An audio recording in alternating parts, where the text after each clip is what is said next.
Imagine o chão tremendo sob seus pés, o céu escurecendo e uma montanha inteira começando a expelir fogo e cinzas. Sim, estamos falando de vulcões, uma das forças mais impressionantes e poderosas da natureza. Eles são capazes de destruir cidades inteiras em questão de horas. Mas acredite, eles também são capazes de criar continentes e até mesmo ilhas no meio do oceano. No Orbi'n, nós exploramos a ciência, a história e os mistérios que moldam o nosso planeta. E hoje, você vai entender de uma vez por todas como funciona um vulcão e por que ele é absolutamente essencial para a própria existência da Terra. Se você, assim como eu, adora entender o mundo de forma clara e profunda, já se inscreva no canal e ative as notificações. Agora, prepare-se, porque vamos descer até o centro do nosso planeta.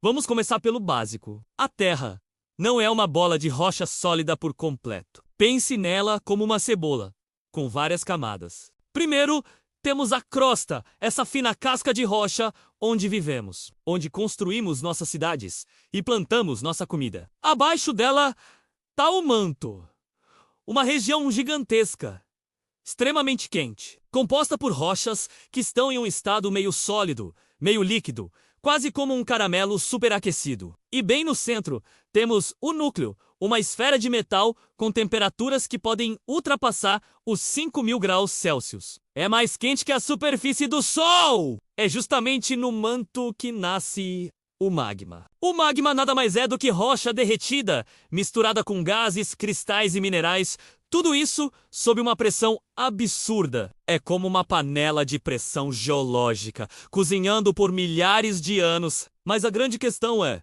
como esse material superquente sai lá de baixo e consegue chegar até aqui na superfície? A resposta está na dinâmica do nosso planeta. A crosta terrestre não é uma peça única e inteiriça. Ela é dividida em enormes blocos, como um quebra-cabeça gigante, que chamamos de placas tectônicas. E a parte mais incrível é que essas placas não estão paradas. Elas flutuam sobre o manto e estão em movimento constante, mesmo que a gente não perceba. Elas se afastam, se chocam, deslizam umas sobre as outras a uma velocidade de poucos centímetros por ano.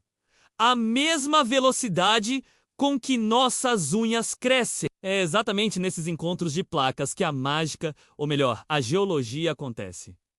Quando duas placas se chocam com força. Ou quando uma mais densa mergulha por baixo da outra em um processo chamado subdução. O calor e a pressão aumentam drasticamente. Parte da rocha da crosta que foi empurrada para baixo derrete. E esse novo magma, por ser mais leve e menos denso que as rochas ao redor, começa a subir lentamente, encontrando rachaduras e pontos fracos na crosta. Com o passar do tempo, esse magma vai se acumulando em câmaras subterrâneas, as chamadas câmaras magmáticas. A pressão ali dentro vai aumentando, os gases vão se expandindo, até que chega um ponto em que a rocha acima não consegue mais conter essa força colossal.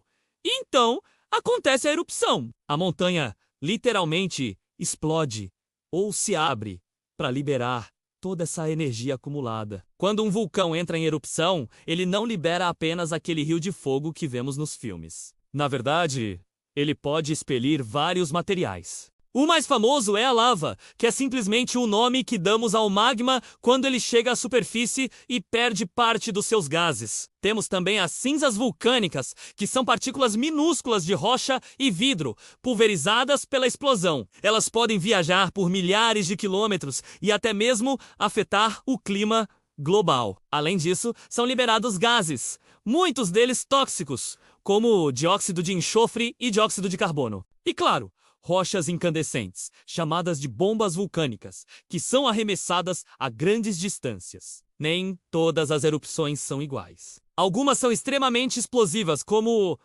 a do Monte Santa Helena, em 1980, que arrancou o topo da montanha. Outras são mais tranquilas e constantes, com a lava escorrendo lentamente. Como acontece no Havaí, a diferença está principalmente na composição do magma. Quanto mais viscoso for o magma, ou seja, mais grosso e rico em sílica, e quanto maior a quantidade de gases presos nele, maior e mais violenta tende a ser a explosão. É como agitar uma garrafa de refrigerante. Quanto mais gás e mais pressão, mais forte é a explosão quando você abre a tampa. Por isso, os geólogos classificam os vulcões em diferentes tipos. Existem 3 principais que você precisa conhecer. Primeiro, os vulcões escudo. Eles são enormes, largos, com encostas suaves, formados por erupções de lava bem fluida. O Mauna Loa, no Havaí, é o maior vulcão ativo do mundo e é um exemplo perfeito desse tipo. Depois,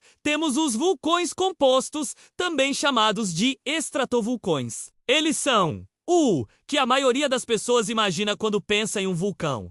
Altos, com formato de cone, como o Monte Fuji no Japão. Eles são formados por camadas alternadas de lava e cinzas de erupções explosivas. E, por fim, os cones de cinzas, que são menores, mas podem ter erupções bem intensas e violentas, formando pequenas montanhas de material vulcânico. A maioria dos vulcões ativos do nosso planeta está concentrada em uma área específica.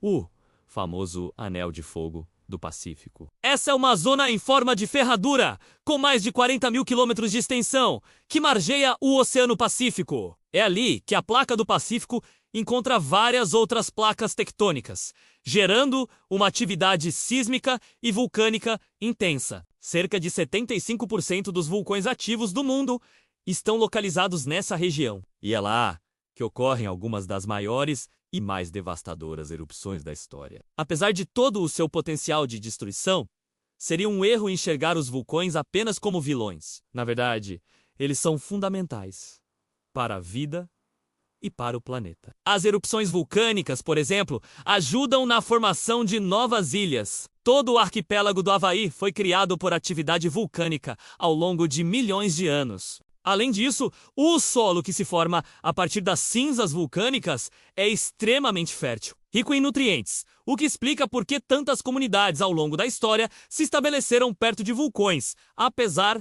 do risco. E o mais importante de tudo, ao longo de bilhões de anos, os gases liberados pelos vulcões contribuíram para a formação da atmosfera que temos hoje e para a presença de água na superfície, sem a atividade vulcânica no passado distante da Terra. O nosso planeta poderia ser um lugar muito diferente, talvez estéril, e a vida, como a conhecemos, talvez nem existisse. Entender os vulcões é, no fundo, entender que a Terra está viva, ela se movimenta.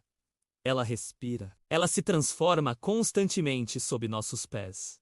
Nós vivemos sobre uma superfície dinâmica que já mudou inúmeras vezes ao longo de sua história e continuará mudando. Os vulcões não são apenas montanhas que entram em erupção de vez em quando. Eles são uma manifestação visível do motor interno do nosso planeta. Uma força que, sim, pode ser destrutiva, mas que ao mesmo tempo é profundamente criadora. Eles são parte do ciclo de renovação da Terra.